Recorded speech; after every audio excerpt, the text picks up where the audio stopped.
Torto arado, fio de corte, parte 15.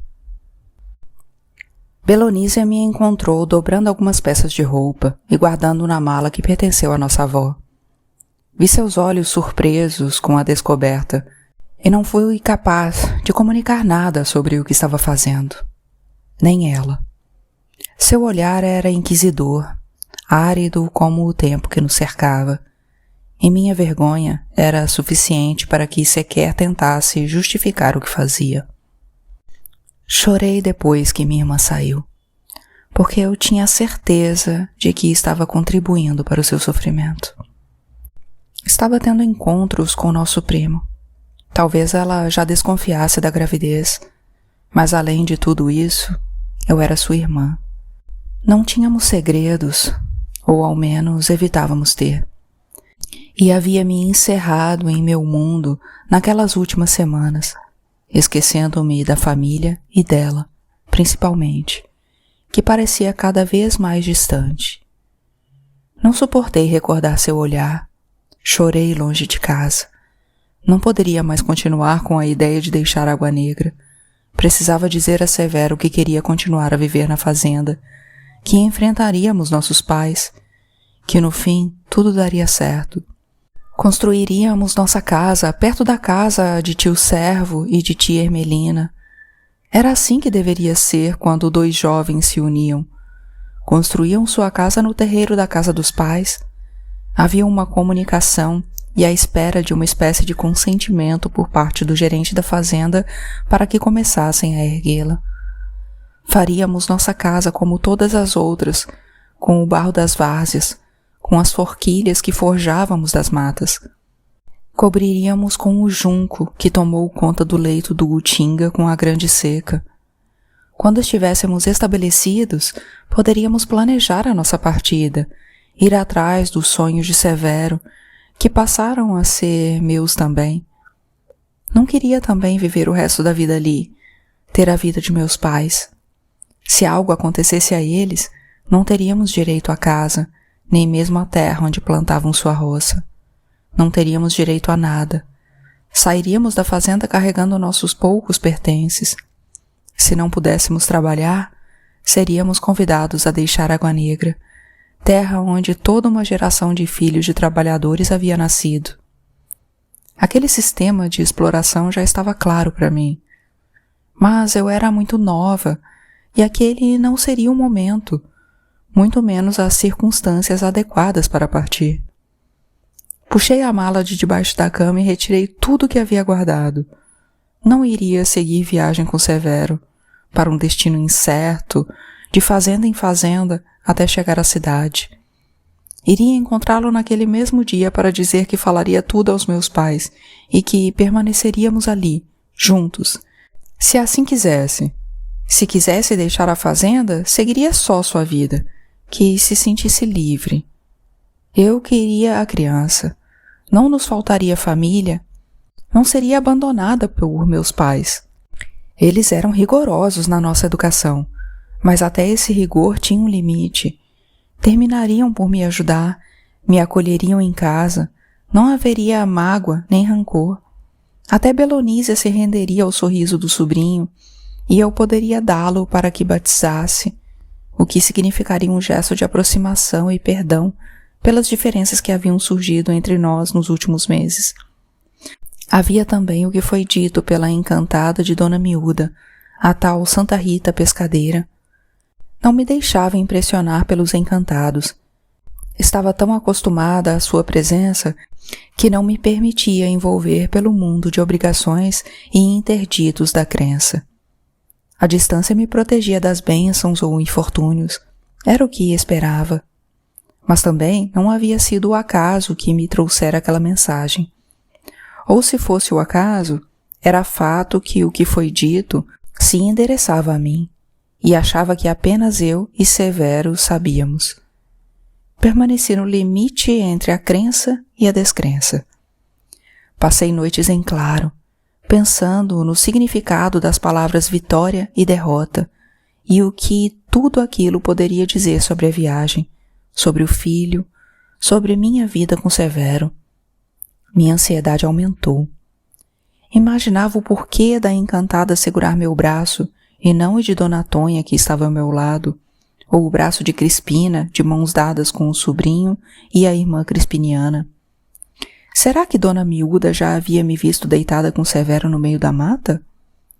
Sua casa não era muito próxima do lugar onde costumávamos nos encontrar, e ela parecia muito idosa para sair vagando pela mata e bisbilhotar dois jovens em momento de afeto.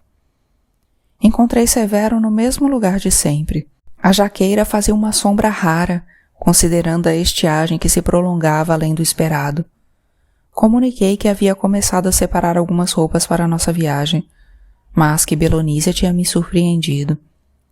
Gesticulei muito para expressar o quanto não estava segura da viagem, para tentar fazê-lo compreender que eu era muito nova. Minhas mãos iam à cabeça e ao peito numa urgência que o deixou sobressaltado. Quis fazer com que soubesse que aquela fuga seria uma ruptura, e cruzei meus braços para depois separá-los, e uma traição imperdoável para meus pais. Por tudo que eles haviam vivido, por tudo que fizeram por nós, que não era certo com tio Servo e tia Ermelina, da mesma forma. Que eles ficariam aflitos, levei a mão direita ao rosto, e que eu não sabia como cuidar de uma criança sem ter minha mãe por perto, apesar de ser a mais velha e de ter cuidado um pouco de todos os outros irmãos. Severo apenas se aproximou e me acolheu em seus braços. Disse que era normal que estivesse aflita, mas que já se sentia homem e pronto para deixar a fazenda. Que não falaria de imediato aos pais porque enfrentaria resistência, mas que em breve, quando encontrasse pouso e trabalho, mandaria notícias e diria qual era o seu destino. Senti vontade de dizer que ele poderia ir só, que eu permaneceria ali, esperaria a criança nascer, ficaria com os meus pais, trabalharia em Água Negra. Quando ele estivesse estabelecido, iria encontrá-lo, com as bênçãos de Zeca e Salu. Mas me faltou coragem. Estava com o coração quebrantado pela iminência da separação, seja de Severo ou da minha família.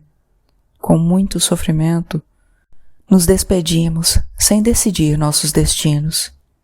Na manhã seguinte, Sutério apareceu em nossa casa para dizer que meu pai precisava terminar o pequeno barramento que fazia no riacho, que precisava organizar os trabalhadores para capinar e fazer a nova coivara, deixar a terra limpa, sempre, para quando a chuva chegasse.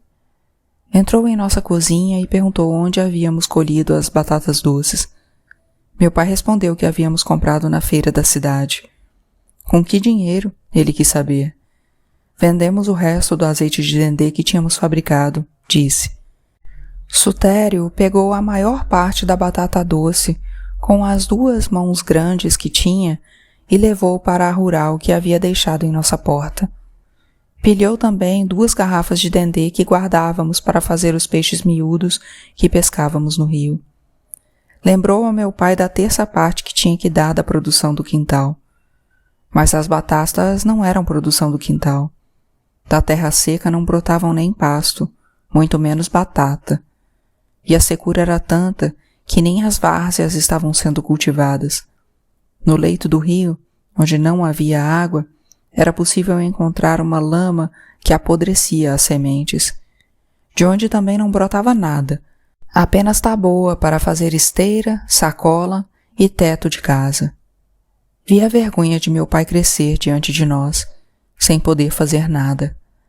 Zeca Chapéu Grande era um curador respeitado e conhecido além das cercas de Água Negra, mas ali, nos limites da fazenda, sob o domínio da família Peixoto, que quase não colocava os pés por lá, a não ser para dar ordens, pagar ao gerente e dizer que não poderíamos fazer casa de tijolo, e de Sutério, sua lealdade pela morada que havia recebido no passado, quando vagava por terra e trabalho, falava mais alto.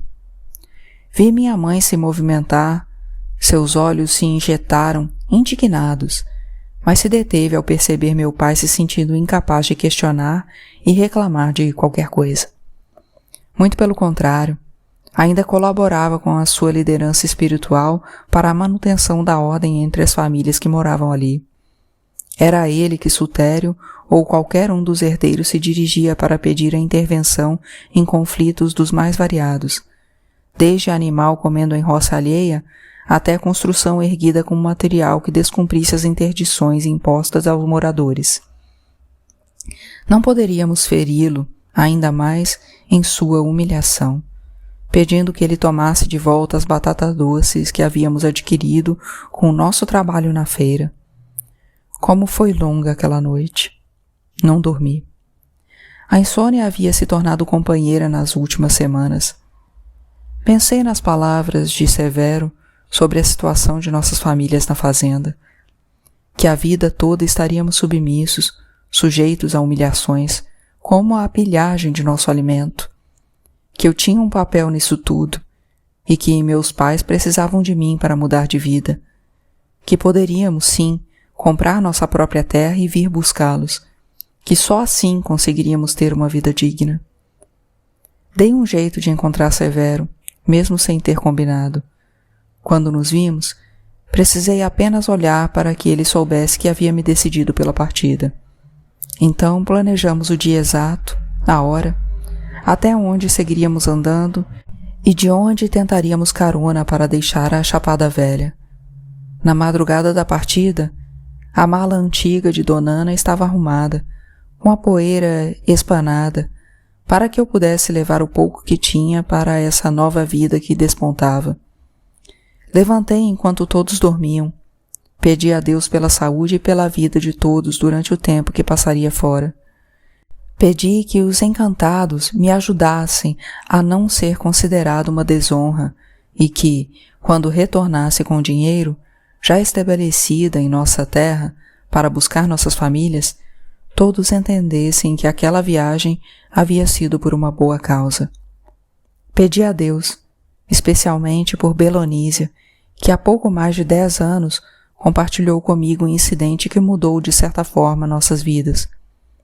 Quando deixei a casa pela porta do quintal, no sereno da noite, não pude evitar de olhar para trás por algumas vezes, enquanto seguia pela estrada ao encontro de Severo. Enumerava as coisas que levava comigo e tudo o que deixava para trás. Quase desisti nesse exato momento.